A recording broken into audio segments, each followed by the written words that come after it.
አማራን እንደ ህዝብ ትጥቁም ብቻ ሳይሆን ሱሪውን አስፈታለሁ የሚለው የፋሽስቱ ብልጽግና መሪ ንግግር ተከትሎም የተከፈተው የጦርነት እሳት እነሆ 3 ዓመትን አስቆጥሯል።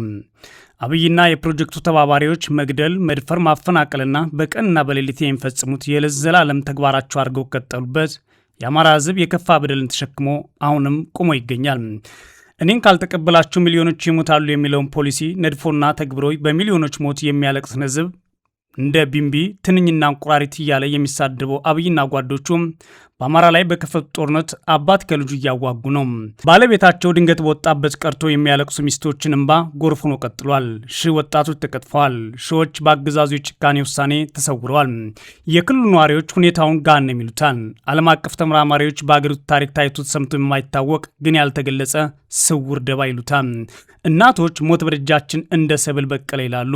ሴቶች በአገዛዙ ጦር ሰራዊት መደፈር፣ መገደልና መረሸን አልፎም ደግሞ ስብናችንን ማጣት ወረርሽኝ ሆኖብናል ብለዋል። ወጣቶች ነጻነት ፍለጋም ተገደን ወጣን ሲሉ የአማራ ክልል ሁኔታ በምሬት ከቃላት በላይ በእንባና ከእንባ በላይ በሆነ ገጽታና ስቃይ ተሰብሮ ገልጸዋል። ይህንን ሁኔታ የሚያሳየው የሚከተለው የቢቢሲ ዘገባ በዝርዝር እንመለከተዋለን። አብራችሁን ቆዩ። ቢቢሲ አማርኛ በዛሬው ዕለት የ3 ዓመቱን የአማራ ክልል ጦርነት በተመለከተ በተስፋ ማጣትና በሞት መሃል የአማራ ክልል 3 የጦርነት ዓመታት በሚል ሰፊ ዘገባ አውጥቷል። አስቴር ለመጨረሻ ጊዜ ባለቤቷን ያየችው ቅዳሜ ዕለት ለምሳ ቤት ሲወጣ ነው።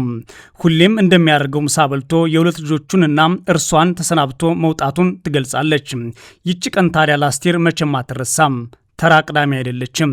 አስቴር ከልጇ ፊት ዞራለች። ከቤታቸው ግቢ ውስጥ ቁጢጥ ብላ ከ2 ዓመት በፊት ሕይወቷን ስለቀየረው ክስተት ወደ ኋላ እያሰበች ሰለሰች። 1 ደቂቃ እንኳን በቅጡ አላወራችም። እንባዋ ቀደማት። ሳግ የተናነቃት ቀጠለች።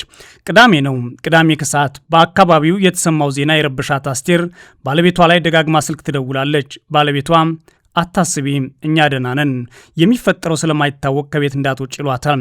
የአስቴር የጭንቀት ምንጭ በአማራ ክልል ጥቅምት 10 2016 ዓ.ም 2 የመከላከያ ሰራዊት አዛዦች መገደላቸው ነው። አካባቢው ተረብሿል። ወታደሮቹ የተገደሉት ባለቤታቸው ከሚመራው ተቋም ፊት ለፊት ነው። እናንተ ናችሁ ለጽንፈኛ ወይም ለፋኖ ልትጠቆማቸው ያስገድላችኋቸው በሚል የአገዛዙ የጸጥታ ኃይሎች የ36 ዓመቱን የአስቴርን ባለቤት ጨምሮ የህንፃውን ባለንብረትና የቀድሞውን የጥበቃ ሰራተኛ ካምፕ ወዳደረጉበት የግብርና ምርምር ተቋም እንደወሰዷቸው እማኞች ለቢቢሲ ተናግሯል። በህይወት የተመለሰ ግን አንድም ሰው ብቻ ነበር። ከዚህ በኋላ የሆነውን አላውቅም ትላለች አስቴር። በደመ ነፍስ ሆና አስክሬን መቀበሏና አገዛዙ ባሏን በህይወት የወጣውን ገሎ እንዳስረከባት ትናገራለች። እስከ 12 ሰዓት ድረስ ጠበቅኩ። ከዛ በኋላ የጥይት ድምፅ ሰማው። ደነገጥኩ። ይገድሉታል ብዬ አልጠበቅኩም። ከሰው የሚደርስ አይደለም። ባሌ ስለሆነ ብቻ አይደለም፣ እርሱ ለባዳም ለዘመድም ሩህሩህ ነው። ከራሱ በላይ ሰው ያስቀድማል ትላለች አስቴር ድምጿን በሐዘን እየተቆራረጠ። ከተወሰደ ከሰዓታት በኋላ የአስቴር ባለቤት ጥይት ተመቶ አስክሬኑ መንገድ ላይ ወድቆ ተገኝቷል። ልጃቸው ገና 2 ዓመቷም ነበረ። ከአስቴርና ባለቤት ጋር ተወስደው የነበሩት ሌሎች ሰዎች አስክሬናቸው ከተማ ውጭ ወይም ከካምፑ አቅራቢያ የተገኙ የጥበቃ ሰራተኞች አቶ አበበም የቀድሞ መከላከያ ሰራዊት አባልና የ3 ልጆች አባት እንደነበሩ ተነግሯል። እሳቸው ግን አንደኛው ልጃቸው ለመሳም አልበቁም። እርሳቸው ሲገደሉ ባለቤታቸው የ8 ወር ነፍሰ ጡር ነበረች። 3 ዓመታት ድፍሮ 4ኛውን ዓመቱን አንድ ብሎ መቁጠር በጀመረው የአማራ ክልል ጦርነት እንደ አስቴር ባለቤትና እንደ አቶ አበበ ከፍርድ ውጭ ግድያዎች ጨምሮ ንጹሐን ገፈቱን እየቀመሱ ቀጥሏል። ከወራት አለመረጋጋት በኋላ ሐምሌ 28 2018 ዓ.ም በፋኖ ኃይሎችና በአገዛዙ ጦር መካከል ዳግም የፈነዳው የትጥቅ ግጭት ሚሊዮኖች ላይ ዳፋውን ማሳረፉን የትጥቅ ግጭቱም የሚዘግበው የአክሌጅ መረጃ በይፋ ያሳያል። በአክሌጅ ትንተና መሰረት ከጥር እስከ ሐምሌ 2018 ድረስ ባለው ጊዜ ከ8 ሚሊዮን በላይ ሰዎች ለግጭት ተጋልጠዋል። ግጭቱ ሁሉንም የክልሉ አካባቢዎች ቢያዳርስም ምዕራብ ጎጃም፣ ሰሜን ወሎና ሰሜን ሸዋ በስፋት የተሰራጨባቸው አካባቢዎች ናቸው። እንደ መረጃው ስም አይጠቀስ ያሉ የህግና የፖለቲካ ጉዳይ ተንታኝ የአማራ ክልል የ3 ዓመት የጦርነት አውድ ሁሉንም ወገኖች እያወደመ ያለ ጦርነት ነው ሲሉ አስከፊ ነው ሲሉ ገልጸውታል። ሁለቱ ተፋላሚዎች ኃይሎች ከባድ የሰብአዊ መብት ጥሰቶችን በመፈጸም ቢከሰሱም የአገዛዙ ኃይሎች በአማራ ክልል ውስጥ ለሚፈጽሙት አብዛኛው የሰብአዊ ጥሰቶች ተጠያቂ ናቸው ብለዋል። ባለሙያው መንግስት የሚሉትና እሳቸው ሲጠሩት አገዛዝ ሊሆንባቸው የዜጎች መብት የመጠበቅና ማስጠበቅ የህግና የሞራል ኃላፊነት ባለመወጣቱ ብቻም ሳይሆን ራሱ ዋና አጥቂ ሆኖ በመቅረቡ ከባድ ክስ ቀርቦበታል። ክልሉ ከ3 ዓመታት በላይ ህጋዊ ባልሆነ የአስቸኳይ ጊዜ አዋጅ ስር የሚገኝ ሲሆን የመብት ገደቦች አሁንም እንደቀጠሉ ናቸው።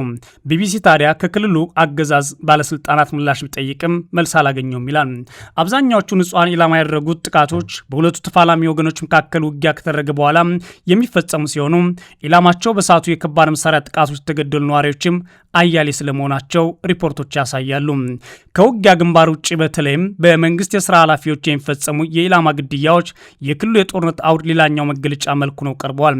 የመንግስት የሚባሉትና የአገዛዙ ኃይሎች ደግሞ የፋኖ ቤተሰቦች ላይ ሲያነጣጥሩ ፋኖን ይደግፋሉ ያሏቸውን ንጹሐን ጨምሮ እስራት፣ ግድያና ሌሎች ጥቃቶችን በስፋት የሚፈጽሙት በምርመራ ያሳያሉ።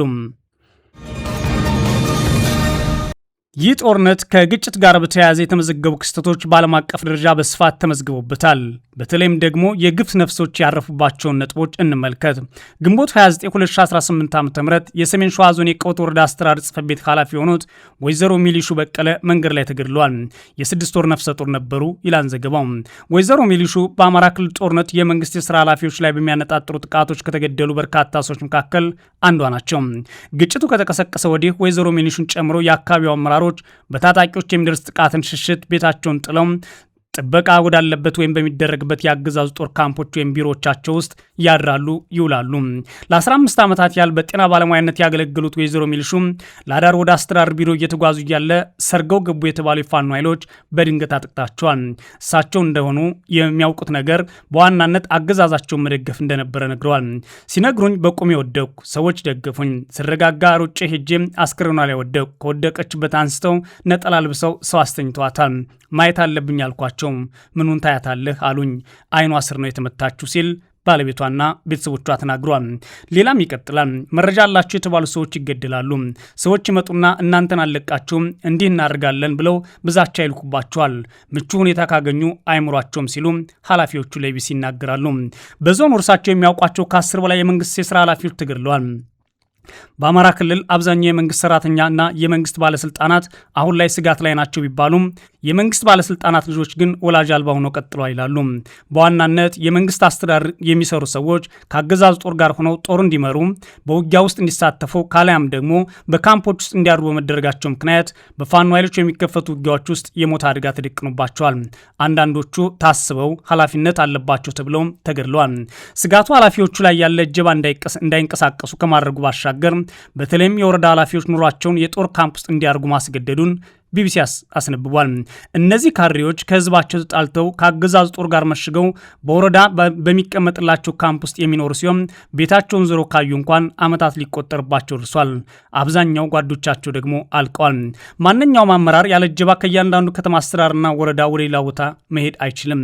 ይህን አገዛዙ ሰላም ማስከበር ሲል ይጠራዋል። የደቡብ ጎንደር ዞን ፖሊስ ዋና አዛዥ ኮማንደር ንጉሱ ታመነም የአመራሮቹ ግድያ በተለይም 2016ና 2017 የከፋ ነበር ይሉታል። ይሁን እንጂ ኮማንደሩ በዞኑ አብዛኛው የመንግስት የስራ ኃላፊዎች በውጊያ ተገድለዋል ሲሉ ገልጸዋል። ይህ የሆነው ለአብይ አህመድ የብልጽግና አገዛዝ ስርዓት ስልጣን ለማደላደል ነው ሲባልም ይሰማል። የሲቪል መሪዎች በውጊያዎች በቀጥታ እንደሚሳተፉ የፖሊስ አዛዡ ተናግረዋል። ራሳቸውን ለመከላከል መሳሪያ ታጥቀው ነው የሚንቀሳቀሱት ይላሉ። በዚህም ከተማረኩ በኋላ የሚገደሉ ቢኖሩም በአብዛኛው ግን በውጊያ ውስጥ ኢላማ ሆነዋል ይላሉ። የጦርነቱ አካል ሲቪል ናቸው ተብሎ የተሾሙ ነገር ግን ከአገዛዙ ጦር ጋር በዋናነት መሳሪያ ታጥቀው የሚያዋጉ ሆነው ቀጥሏል። ሌላኛው የአማራ ክልል ገጽታ ነዋሪዎች ገሃነም ነው ሲሉ የገለጹት ነው። የትጥቅ ግጭት ሁነቶቹ የሚሰንደው አክሌድ በመዘገበው የአማራ ክልል የ3 ዓመታት ጦርነት ዝርዝር ውስጥ በሁለቱ ተፋላሚ ወገኖች መካከል የሚደረገው ውጊያ 80 በመቶውን የክልሉ ጦርነት አውድ ይሸፍናል። በክልሉ ግጭት ያዝ ለቀቅ የሚል ባህሪ ያላቸው የአክሌድ የምስራቅ አፍሪካ ከፍተኛ ተንታኝ የሆኑት ዶክተር ጃሌ ጌታቸው ኦፕሬሽን ወይም ዘመቻ በተጀመረ ጊዜ በጣም ከፍ ይላል። ኦፕሬሽኑ ለ2 ሳምንት ወይም ደግሞ ለ1 ወር ገደማ ይቆያል። ከዛ በኋላ ግጭቶች ይቀንሳሉ። ሜዳ ላይ አይደለም ውጊያው የሚደረገው ሰው የሚኖርበት አካባቢ ስለሆነ ንጹሃን ይጎዳሉ። መረጃዎቻችንን የሚያሳዩት ይህንን ነው ሲሉ ለቢቢሲ ምስክርነታቸውን ሰጥተዋል። 13 በመቶ የክልሉ የጦርነት አውድ በንጹሃን ላይ የሚደርሱ ጥቃቶች ናቸው ሲሉም ጨምረዋል። ጥር 2016 ዓ.ም በአገዛዙ ጦርና የጅምላ ግድያ የተፈጸመባት መራዊ ከተማ ከክልሉ ዋና ከተማ ባህር ዳር በ35 ኪሎ ሜትር ገደማ የምትገኝ ናት። ከተማዋና አካባቢው የጦርነት ትኩሳት በቀዳሚነት ከሚደርስባቸው ስፍራዎች መካከል ቀዳሚው ነው። አሁንም ዘልቀዋል። ህይወት በመራዊም ሆነ በሌሎች የአማራ ክልል አካባቢዎች ጨለማ መሆኑን ነዋሪዎች ይናገራሉ። ፍርሃት፣ ስጋት፣ ተስፋ ማጣት፣ ስደት፣ ግፍ፣ ሞት ቢቢሲ ያነጋገራቸው ነዋሪዎች ደጋግመው የሚገልጿቸው ቃላት ሆነው ወጥተዋል። ቤተሰባቸው ወይም በሚያውቋቸው ሰዎች ላይ የደረሱ አሳዛኝ የግፍ ታሪኮች ሰፊ ናቸው። ለመሸከም እንኳን የሚከብድ ሲሉ እነዚህን ግፎች ይገልጿቸዋል። የአራት ልጆች አባት የሆኑት ቄስ ስመኘው ሞትም መፈናቀልም ተለምዷል ሲሉ የጦርነቱን አስከፊ ሁኔታ በመግለጽ መደበኛ ሕይወታቸው ከሆነ ውሎ ማደሩን ይናገራሉ። ሕፃናት እንደ ልብ ወጥተው ካልተማሩ፣ እናቶች አባቶች መንቀሳቀስ ካልቻሉ፣ ሰራተኞች ስራ ካልሰሩ፣ ሰው ቤተክርስቲያን በነጻነት ደርሶ ካልተመለሰ በማለት አሰቃቂ ያሉትን ሕይወት በጦርነቱ ውስጥ መፈጠሩን ገልጸዋል። በአማራ ክልል በሁሉም አካባቢዎች ጦርነቶች ቢኖሩም በአብዛኛው የተፋላሚ ወገኖች ዋነኛ የጦር ሜዳ ግን ምዕራብ ጎጃም ነው ይላል ቢቢሲ። አብዛኛው የከፍተኛ ሟቾች ቁጥርም የተመዘገበው በዚሁ በምዕራብ ጎጃም ዞን እንደሆነ የአክሊድ ከፍተኛ ተንታኝ አረጋግጧል። ባለፉት 3 ዓመታት ሰሜን ወሎ ዞን ከምዕራብ ጎጃም ቀጥሎ ከፍተኛ ውጊያ የሚደረግበት አካባቢ እንደሆነ ይኸው የአክሊድ መረጃ ያሳያል። በሰሜን ወሎ የምትገኘው ታሪካዊ ላሊበላ ጎብኚዎች ርቀዋት የቀድሞ መልኳን ማጣቷን፣ ነዋሪዎች ሕይወታቸው መለወጡን ጭምር በምሬት ይናገራሉ። የከተማዋ ነዋሪ የሆኑት የ60 ዓመቱ የቀድሞ መምህር አቶ ገዛኝ ጦርነቱ ከመቀስቀሱ በፊት በነበራቸው ሕይወት እንዳይመለስ ሆኖ ተቀብሯል ብለዋል። ማህበረሰቡ ያለበት ነባራዊ ሁኔታ ገሃነም ነው ይሉታል። ኑሮ አይደለም ስቃይ ነው። በምን ቋንቋ ገልጸዋለሁ? ገበያው ውድ ነው። ከቦታ ቦታ መንቀሳቀስ ስጋት ነው። ሲፈልግ ይገድላል፣ ይደበድባል፣ ያስራል። ከባድ ነው። ጭልም ያለ ነው ማለት አገዛዙ የፈጠረባቸውን ዓለም ይገልጹታል። በሀገራችን ላይ ስደተኞች ነን፣ በግዞት ውስጥ ያለን ሰዎች ነን ይላሉ የተሻለ የገንዘብ አቅም ያላቸው ነዋሪዎች ክልሉን ጥለው መውጣታቸውን በመጠቆም የፋኖ ኃይሎች ጠንካራ ይዞታ የመሰረቱበት አካባቢ እንደሆነ የሚታመነው ምዕራብ ጎጃም ደጋዳሞት ወረዳ አካባቢውን ለመቆጣጠር ከባድ ፍልሚያዎች የሚደረግበት አካባቢ ሆኖ ቀጥሏል። በወረዳው አርሶ አደር የሆኑት የሁለት ልጆች አባት አቶ ሲሳይ ግጭት የሚርቀው አካባቢ አይደለም በማለት ሁሌም መሳቀቅ ነው ይላሉ ኑሯቸውን ሲገልጹ። ወረዳው ከ3 ወራት በፊት የፋኖ ኃይሎች ዳግም ከተቆጣጠሩት በኋላ ከሐምሌ መጀመሪያ አንስቶ ከባድ ውጊያ እየተደረገበትም ነው። አቶ ሲሳይ ግጭት ሲቀሰቀስ ከብት አስገብተን ነው የምንጠፋው ይላሉ። ስጋታቸውን ሲያስረዱም ዛሬ አለፍኩ ነገ አለፍኩ ነው እያልን የምንኖረው ብለዋል። ከጦርነቱ በፊት ጭንቀታቸው ዝናብ ዘነበ አልዘነበ ነው። አንድ በሬ ነገ 2 አድርገዋለሁ ነው። ስለ ሰርቶ ማደር እንጂ ስለሌላ አስቤ አላውቅም ይላሉ። የዛሬው ጭንቀታቸው ቤተሰባቸው የጥቂት ራት ከመሆን መጠበቅ እንደሆነና የአገዛዝ መቼ እንደሚያበቃ መማጸን ነው። የክልሉ ነዋሪዎች እንቅስቃሴ የቅንጦት ያህል እንደሆነም ይናገራሉ። በመንገዶች መዘጋትና በእንቅስቃሴዎች በሚጣሉ ገደቦች ምክንያት ወጥቶ መግባትና ማህበራዊ መስተጋብሮችን መከወን በእጅጉ እንደተተገበረ ይናገራሉ። ገበያዎች የጸጥታ ሁኔታ ነጸብራቅ ከሆኑ ውሎ አድረዋል። ማክሰኞና ቅዳሜ ገበያ በሚውልበት ፈረስ ቤት ደጋዳሞት ገበያው ጭር ካለ ከረምረም ማለቱን ነዋሪዎች ለቢሲ አስረድተዋል። ከዚህም ባለፈ ከግጭት በኋላ ለሳምንታት የሚበተነው የወረዳው ገበያ አርሶ አደሮች አነስተኛ ገበያዎችን በገጠር እንዲፈጥሩ ያስገድዳቸዋል። እንደ አቶ ገዛኝና እንደ አቶ ሲሳይ አይነቶች ግን ሸቀጥ ለማግኘት በሱቆቹ አልታደልንም ብሏል። ዋጋው የሚቀመስ አይደለም፣ ሸቀጡ በግዴታ ቢገባም ብሏል። ደጋዳሞትና መሰል አካባቢዎቹ አገዛዙ ላለፉት 3 ዓመታት መሰረታዊ አገልግሎቶችን ያቋረጠባቸው አካባቢዎች ናቸው። ይህ በአማራ ክልል የአብይ አህመድ አገዛዝ የከፈተው ጦርነት በአንድ መልኩ የአባትና ልጅ ጦርነት ሆኗል። ሰለሞን ትክክለኛ ስሙ አይደለም ሲል ቢቢሲ የጠቀሰው ገና 18 ዓመት ተማሪ እያለ ነበር የትጥቅ ትግሉን እያደረጉ ኃይሎችን የተቀላቀለው። እስክርቢቶውን ጥሎ ብረት እንዲያነሳ ያደረገው የአማራ ሕዝብ በደል እየደረሰበት ነው የሚል ቁጭ ስላደረበት እንደሆነ ተናግሯል። በተለያዩ የኢትዮጵያ ክፍሎች ማንነትን መሰረት አድርገው በአማራ ተወላጆች ላይ የደረሱ ጥቃቶችን በማንሳት በልጅነት አእምሮ የትልቅ ጫና ፈጥሮብኛል፣ አመፀኛ እንደሆነም አድርጎኛል ሲል ይናገራል። የሰለሞን አባት ደግሞ ሚኒሻ ናቸው። ችግሩ ይህ ነው። የአማራ ክልል መንግስት የግል የጦር መሳሪያ ባላቸውና በተለምዶ ሚኒሻ ተብለው የሚጠሩ ታጣቂዎችን እንደ አዲስ በማደራጀትና በማሰልጠን በክልሉ ጦርነት ውስጥ ጥምር ጦር ለሚባለውና የተለያዩ የጸጥታ አካላት ላቀፈው ኃይል አሰልፏል። ይህን የሚያደርጉት የአገዛዙ መሪዎችና አረጋ ከበደ እነ ተመስገን ጥሩነህ በዋናነት የሚመክተው ኃይል ይህ ነው በማለት መንግስትነት አለን፣ አሁን ላይ አባትና ልጅ መገዳደሉ ፍትሐዊ ነው ይላሉ። የሰለሞን አባት አቶ አባተም የዚህ ጦር አባል ናቸው። የበኩር ልጃቸው ነፍጥ ያነሳበት ዓላማ ላይ እምነት ስለሌላቸው በተቃራኒ ወገን መቆማቸውን ለቢቢሲ ተናግረዋል። ሰለሞንና አባቱ በአንድ ቀጠና በተቃራኒ ወገን ሆነው ይፋለማሉ። እስካሁን ድረስ አባትና ልጅ ፊት ለፊት በጦር ግንባር ግን ባይገናኙም በክልሉ ጦርነት እንዳቱ ሰለሞንና እንዳቱ አባተ ያሉ በርካታ የአንድ ቤተሰብ አባላት በተቃራኒ ወገን ሆነው እየተፋለሙ ይገኛሉ። ምናልባትም ከተገጣጠሙ አንዱ ገሎ አንዱ ለቤተሰብ ሌላውን መርዶ ያረዳል። ይህን የሚያደርጉት የብልጽግናው አገዛዝ መሪዎች አብይ አህመድ፣ ጀነራል አበባውና ሌሎቹም ይህንን ህዝብ ባንዳ ነው ሲሉም ጭምር ይፈርጁታል። ማንኛውም ሰው ከወንድሙ ከአባቱ ካጎቱ ጋር ነው ገጥሞ እየተገዳደለ ያለው የሚሉት አቶ አባተ መሬት ላይ ያለው ገሃድ ይህ ነው። እኛ አስተላልፋችን ከአገዛዙ ጋር ነው። የእኛን የሚጠሉ ልጆቻችን ደግሞ በአጠቃላይ አስተላልፋቸው በእነሱ በኩል ነው። እነሱ የሚጠሉት አገዛዙም ቢሆንም እኛ ግን ተገደል ለመሳሪያችን ስንል ሙሉ በሙሉ ወደዚህ ተሰልፈናል እንደማለታቸው ነው። በጦርነት ግንባር ፊት ለፊት እንገኛለን የሚል ስጋት እንደሌላቸውና ቢገናኙም ከሌሎች ተፋላሚዎች ተለያይተው እንደሚለያዩና በጦርነት ውስጥ አባት ልጁ እንዳይመታ ልጅም አባቱ እንዳይመታ ጥረት እንደሚያደርጉ ተናግረዋል። አፈሙዝ ተዘርግቶ የገሌ ልጅ አባት አይባልም፣ ጦርነት አስከፊ ነው ሲሉ ግን ስጋታቸውን ይገልጻሉ። አባት ነው ዝምድና አይሻርም፣ ግን ደግሞ ለእርሱ ያለኝ ስሜት አሁን ዜሮ ነው ሲሉ ልጃቸውን መክዳታቸውና ለአገዛዙ መሰለፋቸውን ጭምር ለዩስ ተናግረዋል። የብልጽግና አገዛዝ ጦርነትን በመደበኛ ስራው ቢያደርግም የተዘጉ የሚመስሉ የሰላም በሮችን ግን ሰላም ልፈጥርባቸው ነው ማለት ይቀልዳል። እነዚህ በአስመሳይነት የሚታወቅበት ባህሪው መታያዎች ሲሆኑ ባለፉት ዓመታት ከሁሉም የሀገሪቱ አካባቢዎች ከጎረቤት ሀገራት ጭምር የገባቸውን ውሎች ክዷል፣ ሽሯል፣ ቃሊያም ደግሞ ለጦርነት መነሻነት ተገልግሎባቸዋል። አሁንም ሚሊዮኖቹን ለጥቃት ባጋለጠው በዚህ በአማራ ክልል ጦርነት የድሮና የከባድ መሳሪያ ድብደባዎች ጨምሮ ሰፊ ውጊያዎች በየቦታው ቢደረጉም የብልጽግና አገዛዝ ግን ሰላምን እንደ አማራጭ አይመለከተውም። በአማራ ክልል ግጭት ከአሁን ላይ ከንጹሃን ጥቃቶች ባሻገር የእምነት ተቋማት ጨምሮ ትምህርት ቤቶች፣ የጤና ተቋማትና የሲቪል መገልገያዎች የጥቃት ኢላማ መሆናቸውን የሚጠቅሰው ቢቢሲ እነዚህ ተቋማት ጭምር ሰላም ያስፈልጋሉ ቢልም ሰላም ግን አማራጩን አልቀረበም። አብይ አህመድና አገዛዙ በአጠቃላይ ሰላም እንደ አማራጭ የሚፈልጉት እጅ ከመስጠትና ከማጀብ ያለፈ አይደለም።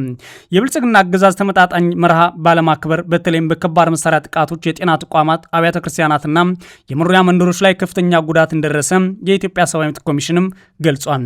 ከዚህ ባሻገር ኮሌጆች ጨምሮ ትምህርት ቤቶች፣ የመንግስት ተቋማት፣ የልማት ድርጅቶች፣ የግለሰብ ንብረቶች በተፋላሚ ኃይሎች ካምፖች እንደተደረጉ የቀጠሉ ሲሆን ትምህርትና ሌሎች መሰል አገልግሎቶች ከተቋረጡ በርካታ ዘመናት ሆነዋል። በክልሉ በተለይም ንጹሃን ላይ የሚፈጸሙ ጥቃቶች በሚገባ ተሰንደዋል ተብሎ ባይታመንም የሰብአዊ ድርጅቶች በሰብአዊነት ላይ የተቃጣና እንደ ጦር ወንጀል የሚታዩ ጥቃቶች ተፈጽመዋል ሲሉ በአገዛዙ ጦር ላይ በግልጽ መስክረዋል። መቀመጫቸውን በአውስትራሊያ ያደረጉ የሰብአዊ መብት ባለሙያ ዶክተር ይርጋግላው ግን በክልሉ በንጹሃን ላይ የሚፈጸሙ ጥቃቶች ከነዚህ ወንጀሎች ከፍ ያሉ ናቸው የሚል እምነት አለኝ ብለዋል። ህዝቡ ለከፍተኛ የሰብአዊ መብት ረገጣ ተዳርጓል። ከዚህም አልፎ ህይወቱን ወደ ፊት ለማስቀጠል የሚያስችለውን ሰርቶ ዘርቶ ነግዶ ወዘተ ለመኖር እንዳይችል የሚያደርግ ሁኔታ ተፈጥሯል። በሰላምና በህግ የመኖር እድሉን አጥቷል ሲሉ በአጠቃላይ በህዝቡ ላይ የሚፈጸሙ በደሎች የተቀናጁና ስልታዊ ናቸው ሲሉ ገልጸዋቸዋል። ከዘር ተኮር ጥቃት ተለይቶ የሚታይ አይደለም በማለትም ሳይንሳዊ አመክንዮአቸውን አስቀምጧል። ባለፈው ህዳር ወር መጨረሻ ለህዝብ እፎይታ የሚሰጥ ነው የተባለለት የአገዛዙ ዲስኩር የከሸፈበት ስምምነት ከፋኖ ተነጥሎ በመጣ ቡድንና በአማራ ክልል መንግስት መካከል ሲፈረም ታይቷል። ይህ ሐሰተኛ ግን እውነት የሚመስል ለመክሰም ሰዓታት ያልወሰዱበትና ቀናትም ያልቆጠሩበት ሐሰተኛ የሰላም ስምምነት ነበር። ይሁን እንጂ ስምምነቱ ጦርነቱን አላስቆምም ሲል ቢቢሲ ደምድሟል። በስራቸው ምክንያት ስማቸው እንዳይጠቀስ የጠየቁ ተንታኝ ይህ ስምምነት እርባና የሌለው የሚሉ ሲሆን ከዚህ ቀደም ተሞክሮ የከሸፈ ነው ይላሉ። ዘላቂ ሰላምን የሚያሳካ እውነተኛ ድርድር ከማድረግ ይልቅ አገዛዙ አሁንም እንቅስቃሴው በመከፋፈል ተነጥለው የመጡ ቡድኖችን በማስገባትና ከእነርሱ ጋር በብቻም በመደራደር ፋኖን የሚያዳክም እንደሆነ አሰራሩ ያምናል ሲል መሬት ላይ የመጣ ለውጥ የለም ሲል ገልጿል።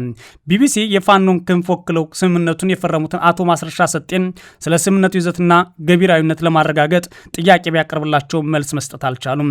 አገዛዙ ፋኖን ወክለው መጡ፣ በእስር ቤት ያሉ የአማራ ፖለቲከኞችን እፈታለሁ አለ፣ አሁን ላይ ሰላም ተፈጥሯል፣ ህዝባችን መልካም ነው ሲሉ የተደመጡላቸው እኒህ ማስረሻ ሰጤ የተባሉ የቀድሞ ካፒቴን የአሁኑ የብልጽግና ወዶ ገቢ ምንም እንኳን ከቢቢሲ ለቀረበላቸው ጥያቄ ምላሽ አልሰጡም። የህግና የፖለቲካ ተንታኞች በአማራ ክልል ከ3 ዓመታት በፊት ሊፈነዳ ግጭት ስረ መሰረት የሆኑ ጉዳዮችን ታማኝና አካታች በሆነ ድርድር የማይፈቱ ከሆነ ጦርነት እንደሚቀጥል አመላክተው ነበር ይላሉ። ለዚህም ምሳሌ የሆነው በአክሌድም ቢሆን እይታ የአማራ ክልል ጦርነት በመጪዎቹ ጥቂት ወራት ወይም ከ3 እስከ 6 ወራት ከዚህ የበለጠ የተባባሰ የተወሳሰበና የሰፋ ሊሆን የሚችልበት እድል አሁን ደግሞ ከፍ ብሏል። ለዚህ ደግሞ ስጋት ያሳደረው የትግራይ ክልል አሁን ላይ የተፈጠረው ውጥረትና አገዛዙ በቀጠናው ሊከፍተው ያስባቸው አዳዲስ ውጊያዎችን ነው። ሁለቱ ክልሎች የባለቤትነት ውዝግብ የሚያነሱባቸው አካባቢዎችም ወይ በአገዛዙ ወይ በሁለቱ ኃይሎች የጦርነት አውድማ ይሆናሉ ሲል የአክሌድ ግምትና የፋኖ ኃይሎች ደግሞ ተስበው ከመገባት ባለፈ በአቋም ልዩነት ሊከፋፈሉ ይችሉ ሊሆን ሲል ይጠቁማል። የአማራ ክልል ጦርነት ትኩረት ነፍገውት ዓመታት እየተቆጠረ ባለበት ጊዜ እንደ አስቴር ያሉ ቤተሰቦች በግፍ የተነጠቋቸው ሰዎች ዳፋውን መቋቋም መቋቋም እንዳልቻሉ ተናግረዋል። የአስቴር ባለቤትና የቤተሰቡ አስተዳዳሪ የነበረ ሲሆን የልጃቸውና የቤተሰባቸው ህይወትም የማምሻ ህልም ሆኖ ቀርቷል ሲል ቢቢሲ ያትታል። ከዚህም ባለፈ ሺዎች ወጥተው አልመጡም። ሺዎች በማጎሪያ ቦታዎች ይገኛሉ። ከአዲስ አበባ፣ ከባህር ዳር፣ ከኮምቦልቻ፣ ከጎንደር፣ ከተለያዩ ቦታዎች የታፈኑ ወጣቶች፣ የታፈኑ አባወራዎች፣ የታፈኑ የልጆች አባቶች አልተመለሱም። ባለትዳሮችና እናቶች እያለቀሱ ነው። የበርካቶች ህይወት ደግሞ በድንገት ተቀጥፏል። በየጎዳናው ወጣቶች እጃቸውን የዋሊት ታስረው ተገድለው ይገኛሉ። ቤት ሲፈርስብን ብዙ ነገር ይጎድላል። በዓል ሲመጣ ትከፍያለሽ፣ ያሳለፍሽው ነገር ትዝ ሲልሽ ትከፍያለሽ። እናም አለቅሳለሁ። ከባድ ነው። የኔ ህይወት ግን ብገልጸው አልችልም ስትል አስቴር ያለችበት ሁኔታ ለቢቢሲ አውርታለች። ለዛሬው ቆይታችን በዚህ ያበቃው። መልካም ጊዜ እመኝላችኋለሁ።